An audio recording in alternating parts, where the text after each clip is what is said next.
¿Cómo están, amigos de 6 a 9? Buenos días. Tenemos para la entrevista política esta mañana a Cecilia Blume. ¿Cómo estás, Cecilia? ¿Qué tal? Hola, Mario. Ella es abogada, pero sobre todo, y es por eso que le hemos traído acá, es una persona muy cercana a Pedro Pablo Kuczynski, que ha sido 3 veces jefa de su gabinete cuando él ha sido ministro de Economía en 2 oportunidades y primer ministro en una tercera, ¿es correcto? ¿Y por eso me has invitado? Entre otras cosas. Por la información que nos puedes aportar para una entrevista política, pues. Gracias, Mario. De eso estamos hablando, ¿no es cierto? Y en esa medida, además, una amiga muy cercana y que conoce políticamente a Pedro Pablo Kuczynski. ¿Has estado involucrada en la campaña en alguna medida? No, para nada. ¿Para nada? Para nada. Yo estoy en la actividad privada, voy a seguir en la actividad privada y lo único que te puedo decir es que he estado involucrada en la campaña es el tratar de en algún momento conseguir jóvenes personeros para que vayan, pero a través del Facebook, o sea, tampoco nada grande. Y en aquel que me preguntaba cómo era Pedro Pablo, contarle un poquito de él. ¿Y ya lo visitaste? Sí, he estado con él. Sí, he estado con él. Sí, ¿En varias oportunidades? No, he estado en una oportunidad largo, los dos solos conversando una noche en su casa hace un par de días, muy simpático, muy agradable como siempre, y hablando de tantas cosas, anécdotas y cosas simpáticas. ¿Y vas a tener algún rol en la campaña? No. En la campaña, perdón, en el gobierno. No. ¿Ninguno? No, bueno, a ver. Después de haber estado tan cerca él cuando ha estado en la función pública, me imagino que te picarán los pies. A mí sí, porque a mí me gusta la función pública, pero sí. En este momento de mi vida me ha tocado que yo tengo una empresa que acabo de asociarme con unas personas hace 3 meses y obviamente no puedo dejarla, ¿no? O sea, no te vamos a ver en la administración pública. No, para nada. Sí le he pedido a él que me permita trabajar sobre turismo sexual infantil y sobre adopciones, que son temas que a mí me interesan personalmente. ¿Pero desde qué posición? Desde ninguna, desde tratar de darle ideas para que la gente que le competa, ¿no? Me imagino que la ministra de Poblaciones Vulnerables puede ayudar y quisiera, sobre todo el tema del turismo sexual infantil y adopciones, que son temas súper complicados y que son gente que no tiene voz para salir adelante, ¿no? Y son temas que a mí me interesan personalmente y que con Pedro Pablo, hoy el presidente Kuczynski, trabajamos en su oportunidad, sobre todo el tema de turismo sexual infantil. Muy bien, entonces no vas a estar en la función pública, no has estado en la campaña, pero sí nos puedes iluminar un poco sobre lo que es la personalidad del presidente. Eso sí, bastante. Virtual presidente, y está dudando entre virtual y electo. No es y electo, las cosas, es virtual. Es virtual, por eso es que opté por lo segundo. Sí.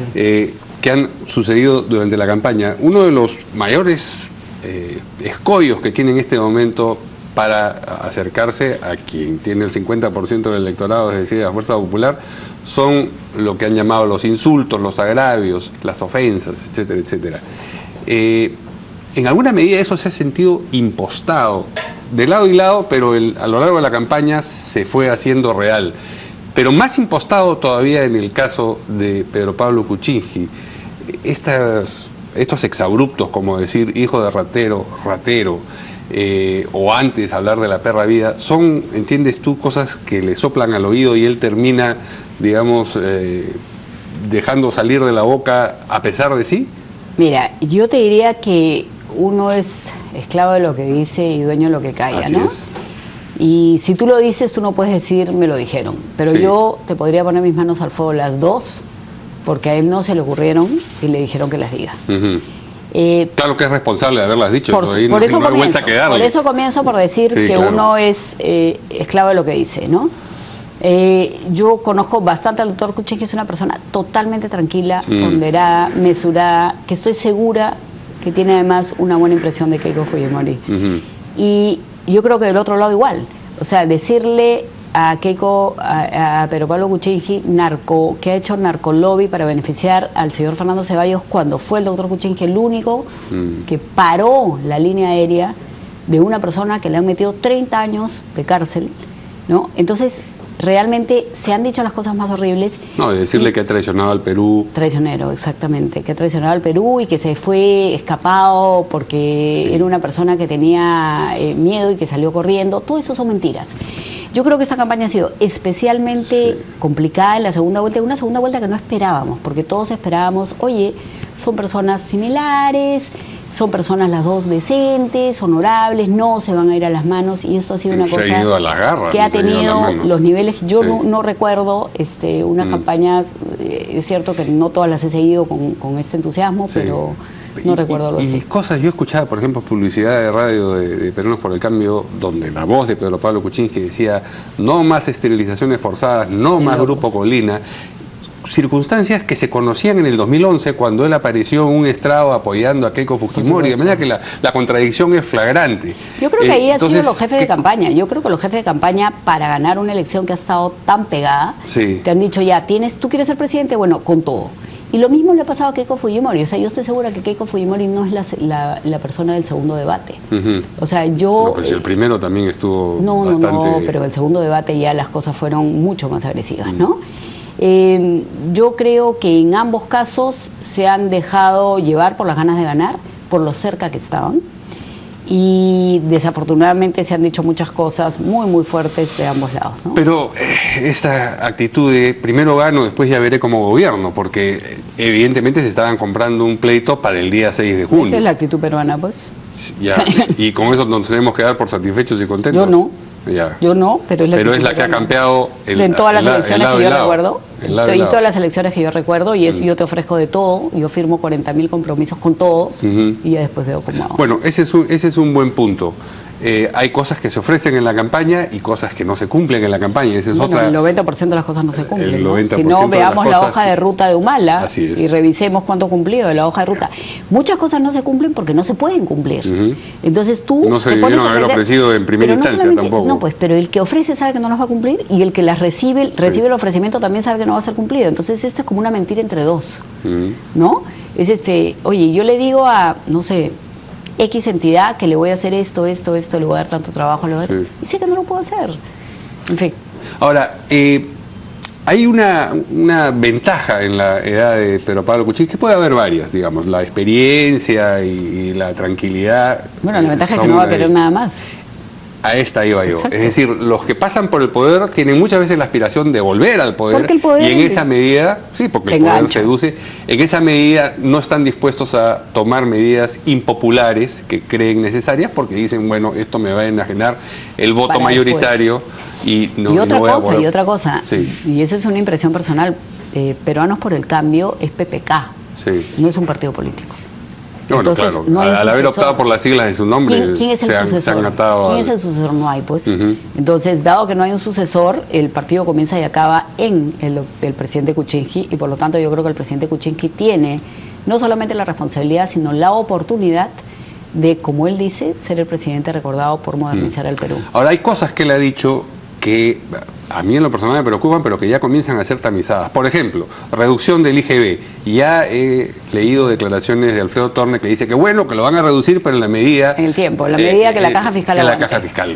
Entonces, ¿qué cosa quiere decir eso? ¿Era una promesa electoral al desgaire así? A ver, hay un dicho bueno para este tipo de temas, que es: una cosa es con guitarra y la otra es con cajón, que tú dirías... O una cosa es con flautita y otra cosa es con trombón. Ya, pero tú dirías más aplicable a Pedro Pablo. Sí, claro.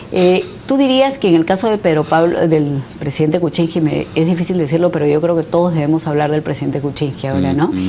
Del presidente Kuczynski es menos aplicable porque él ya ha estado ahí. Ha estado ahí definitivamente hace 10 años. Entonces, la caja que le va a entregar Alonso Segura a Alfredo Torne es una caja diferente, que, ojo, cuando entró el presidente Kuczynski, luego del gobierno de Valentín Paniagua, y yo entré con él desde el primer día, la caja estaba en rojo. Y hubo que hacer modificaciones, y hubo que hacer el sistema de tracciones, percepciones, de alguna manera tratar de recaudar, hubo que ampliar la base tributaria, etcétera, etcétera, ¿no? Yo no sé qué caja va a entregar Alonso Segura ahora, y en todo caso, si Alfredo Torne ya está hablando de que va a reducir el IGB, dependiendo de si aguanta la... Además, ojo con una cosa, nosotros tenemos una ley de estabilización fiscal que tampoco la puedes violar. Entonces tú tampoco es que digas, oye, yo puedo ponerme a dar tanto. No, tu espacio es un espacio reducido. Alfredo Torne es un magnífico economista que también se va a dar con un bicho que no conoce, que es el Ministerio de Economía, porque él no ha sido funcionario público nunca, y no en el Ministerio de Economía. Estoy seguro que, conociéndolo, él va a llevar personas de primer nivel. Pero también yo creo que tiene que sentarse allí por lo menos un mes a ver qué tiene, ¿no? Hay otros temas, por ejemplo, el número de ministerios. cuando recién empezó la campaña, con gran entusiasmo, dijeron, vamos a reducir el número de ministerios, porque hay muchos, cuando le dijeron, desde el APRA sobre todo, lo que quiere es despedir. No, nosotros no hemos dicho eso. Pero eso es política. Pues. Y hasta el Ministerio de Juventud, que dijo que era un gesto demagógico de Alan García, terminó diciendo en este canal que bueno, que iban a contemplar la posibilidad de establecerlo. ¿Todo eso quedará en el camino? Habida cuenta de que no necesita volver al poder y... A ver, yo creo que si con hacer un ministerio tú solucionaras los problemas de algo, yo haría todos los ministerios como problemas, claro. Exacto. Pero como eso no es así, yo creo que se va a racionalizar. A ver, pero también tenemos que ver que tenemos 73 congresistas por el otro lado que tienen que aprobar la creación de un ministerio. O sea, la creación de un ministerio no se hace si no pasa por una ley del Congreso. Sí, claro. Entonces yo creo que ahí va a ser bien interesante los consensos, van a ser bien interesantes las conversaciones con las otras fuerzas políticas para explicar, y me parece que acá va a tener que haber un esfuerzo del Ejecutivo de explicarle al Congreso, y en este caso hablemos del Congreso a Fuerza Popular, por qué quiero yo una cosa y por qué es buena esa cosa. En campaña es muy complicado decir yo quiero el Ministerio de Turismo, ¿no? Todos pensamos que el turismo en el Perú es una industria que puede dar muchísimo más y que tenemos un potencial gigantesco, pero ¿para qué quiero yo un ministerio? Hay que explicar. Probablemente es útil, no lo dudo, ¿no? Pero ¿quiero un Ministerio de Turismo solo o quiero un Ministerio de Turismo y Cultura? ¿O qué quiero hacer a la vez del Ministerio de Cultura? ¿Quiero mantenerlo como un ministerio? ¿Quiero fusionar? Entonces hay que ver, ¿no? Hay cosas bien importantes. Yo creo que ahorita... Pero no lo ves estableciendo más ministerios, ¿o sí?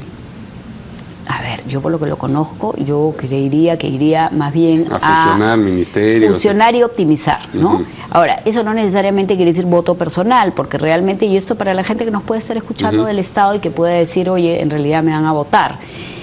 Yo tengo bastante experiencia pública y cada vez que he visto una fusión se han quedado todos los empleados. Y además muchos tienen estabilidades, ¿no? Ceapal y Petroperú. Sí, claro, pero de ese tipo de problemas estamos hablando. Italara. Bueno, pero eso viene con Petroperú. ¿Qué cosa?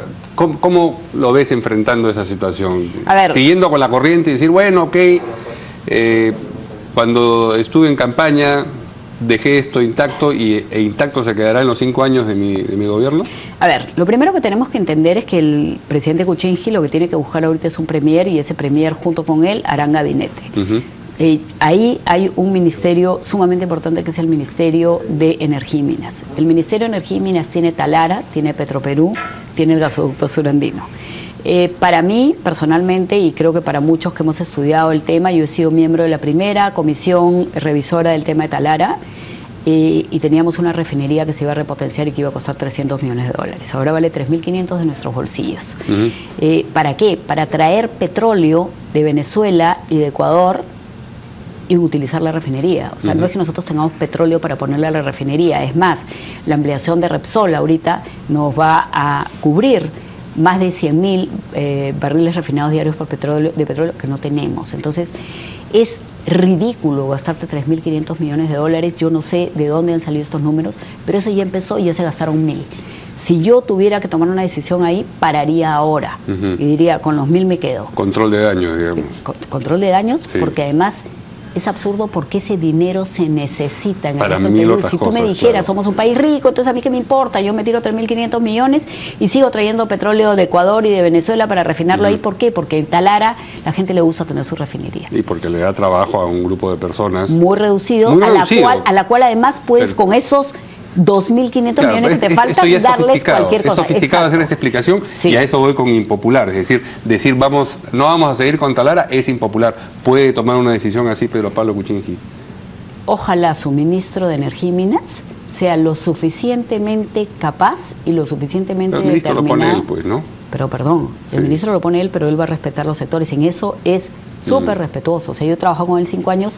Claro, y salvo pero lo puede poner en función opiniones en las cuales él te dice, no, esto es una burrada, él es absolutamente respetuoso de la gente con la cual trabaja. La banca de fomento, él ha ofrecido potenciar el banco agrario y crear una banca de fomento minero, aunque tenga capital también. A ver, lo de la banca de fomento minero es una cosa diferente que a mí me parece interesante dependiendo de cómo se plasma.